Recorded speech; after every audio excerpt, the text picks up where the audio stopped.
ధవళేశ్వరం ఆనకట్ట వద్ద గోదావరి వరద పరిస్థితిని జలవనరుల శాఖ మంత్రి దేవినేని ఉమామహేశ్వరరావు పరిశీలించారు.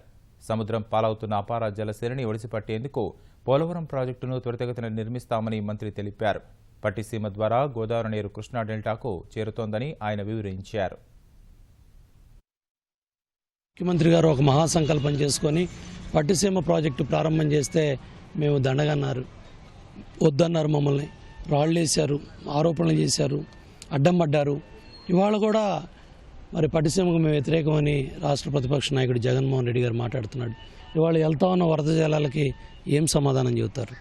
ఇవాళ మేము తీసుకెళ్లే పట్టిసీమ నీళ్లు 100 కిలోమీటర్లు దాడి ఉభయ గోదావరి జిల్లాల్లో బ్రహ్మాండంగా వెస్ట్ గోదావరి జిల్లాలో మెట్ట ప్రాంతంలో రైతాంగం అంతా కూడా ఆ నీళ్లు చూసి ఉబ్బితబ్బిపోతున్నారు.